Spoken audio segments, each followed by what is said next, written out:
Welcome back, Lakers, to another episode of Laker News. I'm Abby Zepka. And I'm Reagan Blissett. It's Friday, November 4th, 2016. With the U.S. election cycle about to come to an explosive end and a heart-pounding World Series just wrapping up, GVSU students are preparing for yet another contentious clash. The week leading up, Saginaw and GVSU battled our home field with raising money for the Lakers Children Foundation. In the attempts to raise money, Laker Traditions and Student Senate hosted their own version of Family Feud. Teams went head-to-head, showing off their wits in different categories. Today we have Family Feud going on, so a lot of different student organizations or like friend groups are pairing up to go head-to-head, all to raise money for the Laker Children's Fund in Battle of the Valleys. With the presidential election only days away, candidates are focusing on battleground states like Michigan. Bernie Sanders visited Central High School on behalf of the Hillary Clinton campaign. Blair Thompson has more on the story. We are here at Central High School in downtown Grand Rapids, where Bernie Sanders is just minutes away of speaking on behalf of Hillary Clinton. Ladies and gentlemen, it is my honor to introduce Senator Bernie Sanders visited Michigan earlier this year during the Michigan primaries. Now he's back, supporting his old opponent Hillary Clinton to become the next president of the United States. Secretary Clinton believes we should have pay equity for women workers. Many of his supporters are happy to see him and Clinton working together. It was quite difficult being a heavy Bernie supporter, but I support Hillary. Bernie working with Hillary and Hillary working with Bernie for some of the plans and some of the issues that need to be done. I'm with that, so I'm voting for Hillary. Although many attendees were supporters, some were protesters. The goal here was to make sure that the people that are here to support Hillary reluctantly are full well aware that there are others that feel just like them that will absolutely not vote for Hillary. And that as the days go on, the fear of Donald Trump, the more and more we learn about the corporate collusion and the lies of Hillary Clinton, Donald Trump seems more and more less scary. According to the Washington Post, at a rally in September, Sanders claimed this election is not the time for a protest vote. He also said Clinton could stop the election of a Republican. I wanted to know what Sarah the protester thought about Sanders and other Democrats claiming that a vote for a third-party candidate is a vote for Trump. So many people are saying, especially in the Democratic Party, that a vote for a third-party candidate is a vote for Trump. What do you have to say about that? I think that's a lot of malarkey. I think a vote for a third-party candidate is a vote for our future, for future generations, to have some other options, not being stuck with the lesser of the two evils. Sanders also took time to address Donald Trump on paying taxes. If you live in the lap of luxury, you don't have to pay any federal income tax. That's what Trump showed us. Trump's remarks about women. You cannot insult women every single day with one insult after the other. And how Trump is running his campaign. Donald Trump is running a campaign where the centerpiece of his campaign is bigotry. And I say to Mr. Trump, we have spent too many decades fighting against bigotry. We are not going back.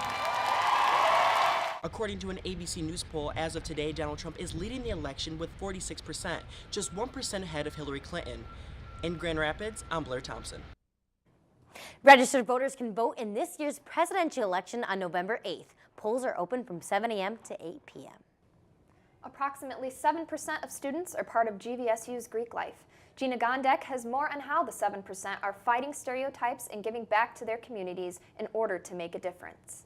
Greek Village at Grand Valley State University, many people outside of Greek life only see the materialistic side of being in a sorority or fraternity. The side of decorations, sorority crafts, parties, and big little excitement. And although these are important to the overall experience, many Greeks do much more than just party on the weekends. For example, this weekend I'm participating in the 22 for 22 walk. Tri Sigma and Sigma Pi are holding.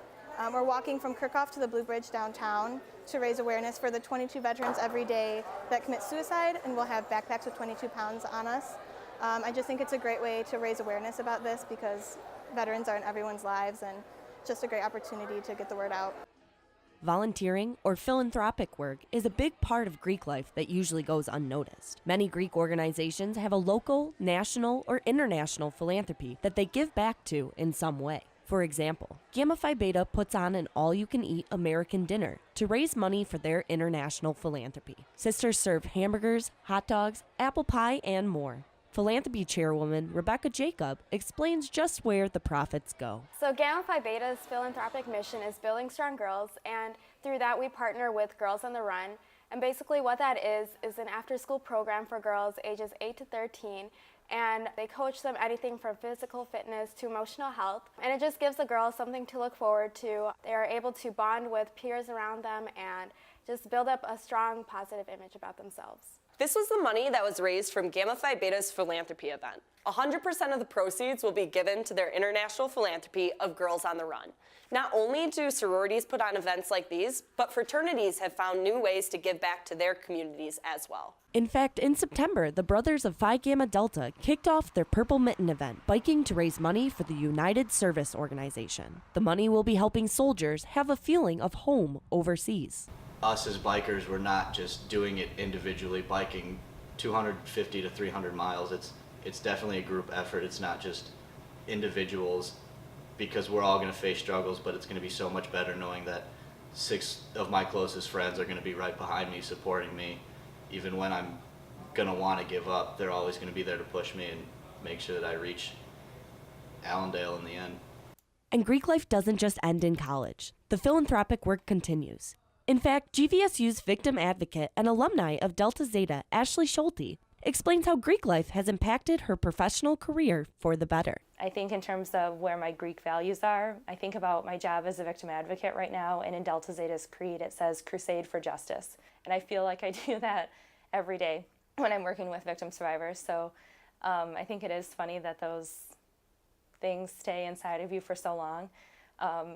From a very real and Grand Valley standpoint, I lived at 10321 42nd Avenue, so when I see the Delt Sigs address, it's my address because they live in our house. So there's pieces that are literal like that stick with you for a really long time, and there's the things that really connect you with others because of sorority involvement. At Greek Village at Grand Valley State University, I'm Gina Gondek. To learn more about GVSU Greek life, their philanthropic work, and more, go to www.gvsu.edu/GreekLife. With the fall sports season wrapping up, Sierra, how did our teams fare this past week? Well, Abby, the Laker football team had their final home game of the season as they took on Findlay. The Lakers struggled early and went into the fourth quarter trailing, but they managed to pull out a 28-17 victory. Matt Williams led the Lakers with 179 yards receiving and 2 touchdowns. The women's tennis team competed in the GLIAC tournament this past weekend. After defeating the 6th-seeded Wayne State Warriors, the Lakers lost a heartbreaker to the Tiffin Dragons 5-4. The Lakers finished 3rd place in the tourney. The women's volleyball team took on Ferris State this Tuesday in Big Rapids. The Lakers were defeated in 3 straight sets by the Bulldogs, 25-22, 25-10, and 25-21. Stacey Brower led the Lakers with 9 kills. The women's soccer team started off GLIAC tournament play with the game against Northern Michigan. The Lakers won that game 6-0 and is competing in the semifinals tonight against Ohio Dominican.